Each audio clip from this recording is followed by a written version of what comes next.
Good morning. You're listening to FloorDaily.net, and I'm Kemp Harr.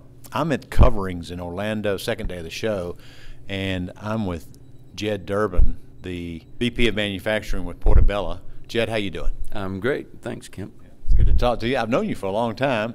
Our paths crossed you at Crossville for a little while. Where else have you been? Because I know you've opened several major plants in the U.S. Yes, I've opened Wander, Porcelain, and also now with Portobello.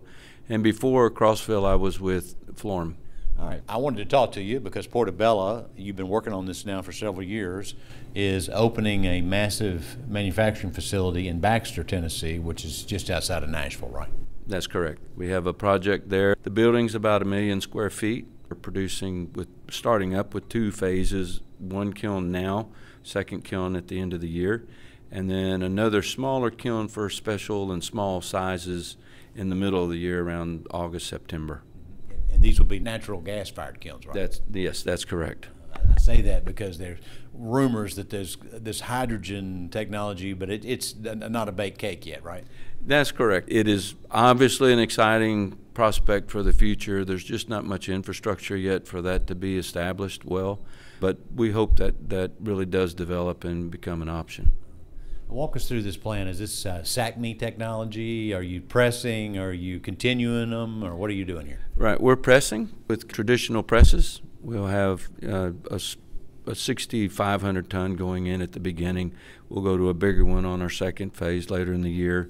We'll be pressing tiles from 2x10 in the small formats up to a 48x48.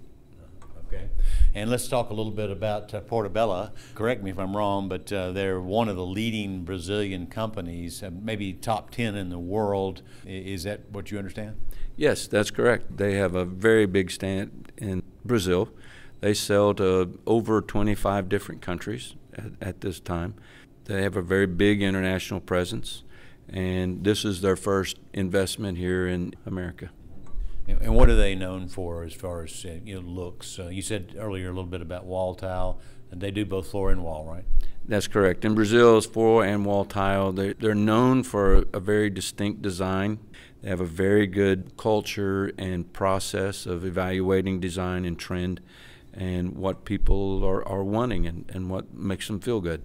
The plant will start in about a month. We'll light the kiln and start testing and have production going not far after that.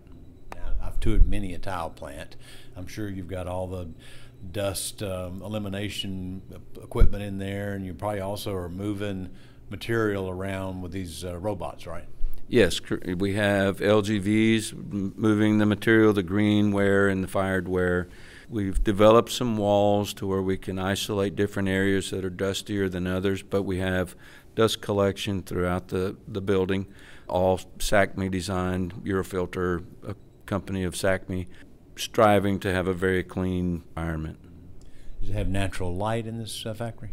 There's a little bit, but mostly not. There are a lot of restrictions on natural light and skylights in the U.S., and so we're using all LED, high output lighting throughout the plant. Tell us a little bit more about the investment, how long you've been working on this. They contacted me in 2017. I started looking for the property. So we sourced property. I also worked with the state of Tennessee. Back then it was Bob Rolfe at the beginning and Alan Borden, just working through all the incentive programs. Probably closed on property and incentives the end of 18 and started developing the building. We had a little bit different philosophy before COVID, and then COVID hit, so we backed out and reevaluated our strategy. With COVID hitting, what we ended up doing is just doing the full project. We were going to do a headquarters and warehouse first, but when COVID hit, we changed that to just build the whole building and do the whole thing at one time. And can you roughly tell me the size of the investment? Yeah, it's between 180 and 200 with working capital and all total. When it's all said and done and it's completely running, what's the output going to be? Well, with the first 2 kilns and the small kiln, we will be close to 115 million a year square feet. The technology, digital printing, rotogravier, how do you decorate now? The technology we're using for decoration it's a system, Crea-Digit printing. We're also evaluating, there are some new technology for texture and relief on tile that's with a reactive ink or a repellent ink. We're deciding on that, but we'll have that in this year also. So the technical part is with Cray-Digit system, and we'll have a repellent ink and or a reactive ink. On the special pieces line or the small format line, we'll have 8 channels of color, and then we have 8 channels in the large line also. They're acceptable to, we can add more channels in the future if we need.